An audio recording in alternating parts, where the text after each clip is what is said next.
But let's talk about this to Councillor Nell Khogali, a Conservative councillor, and Peter Edwards, former editor of Labour List. Good afternoon to you both.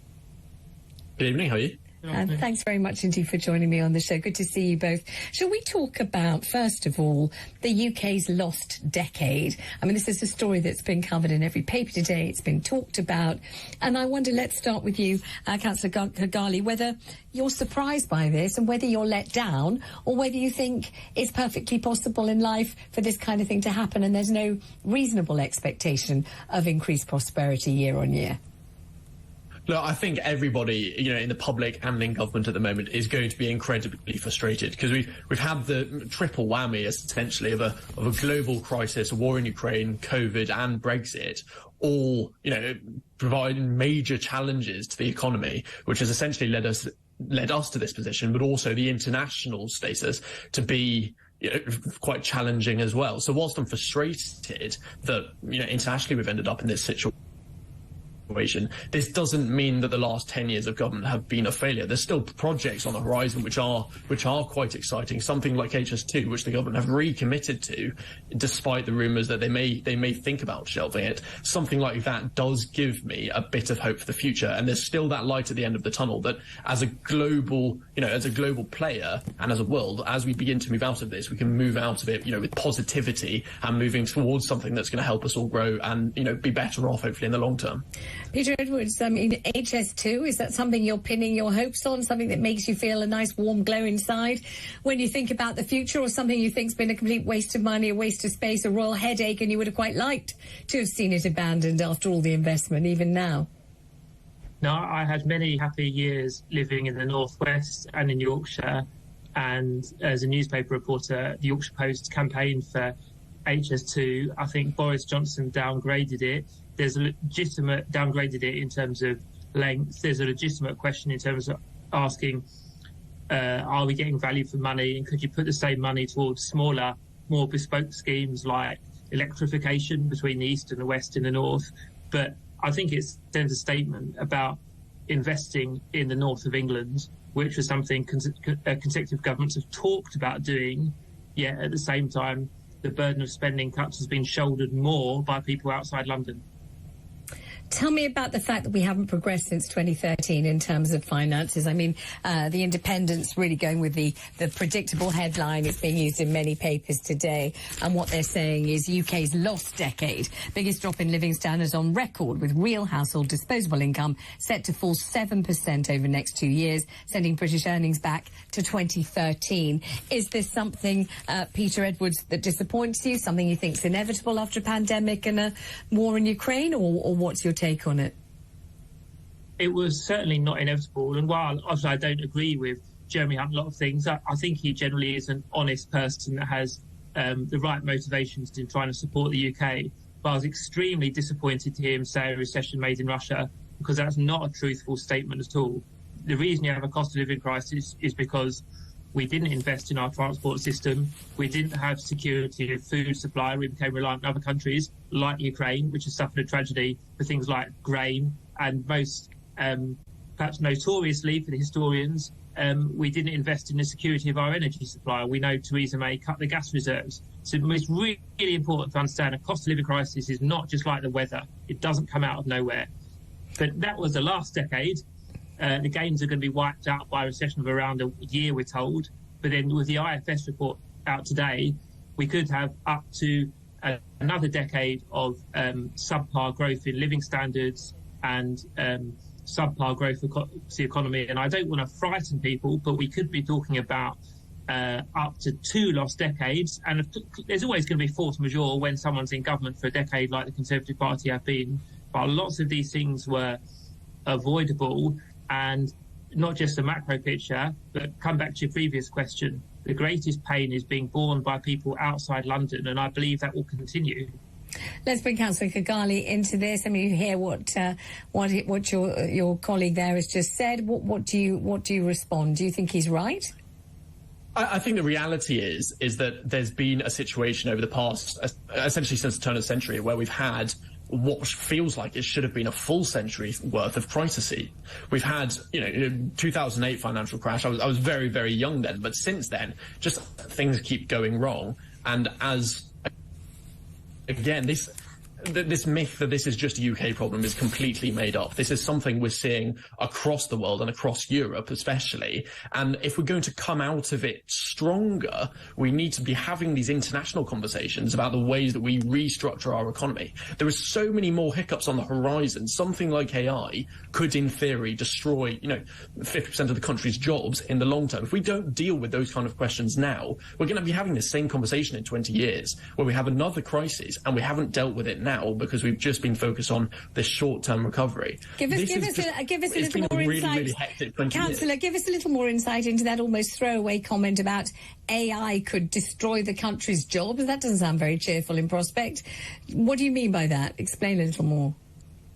Oddly, this is something that lots of politicians, when they leave politics, seem to say was a massive issue. And Tony Blair is not somebody that I'm going to try and justify a huge amount, but he's made points about this in the past. That even someone like a doctor who has traditionally been quite well paid and pretty high up in terms of society and the way we view it. Even a job like that could be made essentially redundant if we have massive advances in AI and you can essentially be assessed by a computer. Well, some people listening to this will think that would be absolutely great if they could get an appointment. It would be fabulous. They wouldn't care if it was AI, a doctor who was looking at Google, which I've certainly seen my doctor do, to check up on something that he's forgotten from his studies. I mean, they might think it was fine. Peter, I see you're shaking your head. Why is that? Well, on a specific point about AI, we should try and use that as an opportunity to grow the economy. And that's, people often grumble about the trade unions, but the old perhaps principle, you have government, business and workers coming together, or AI would provide the platform to do that.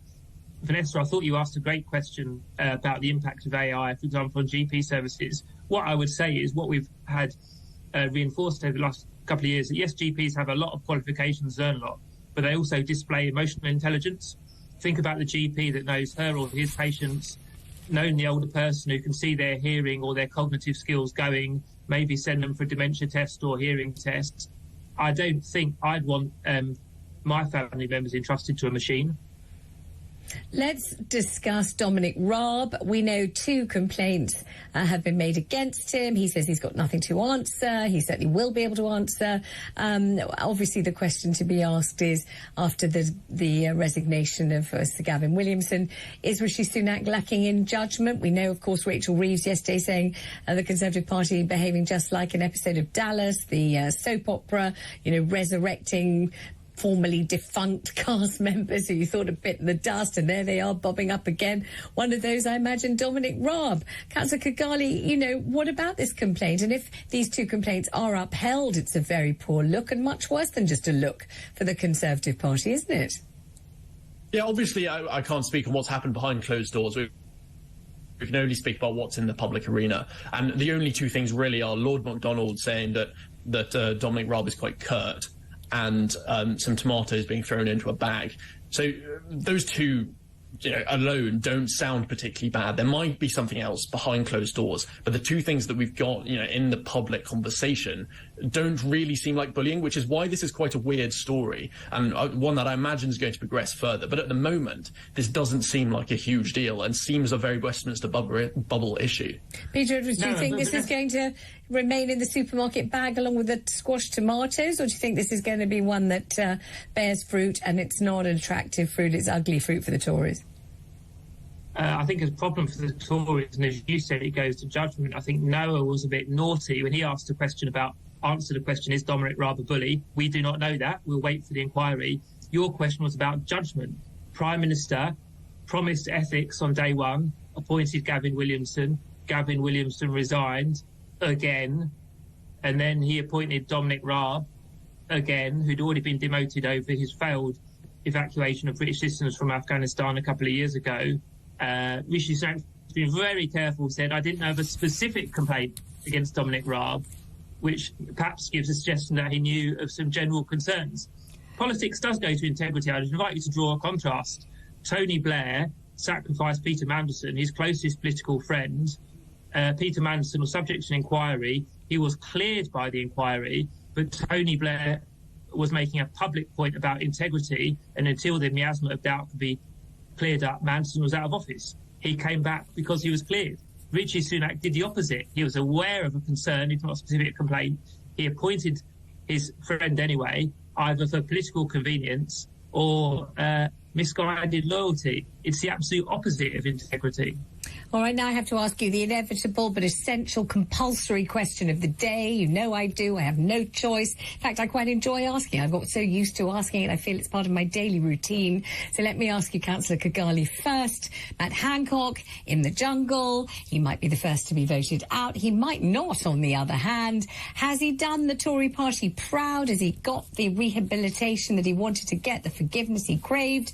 Have you been watching it every night? Don't tell me you haven't watched it. I'd be horrified.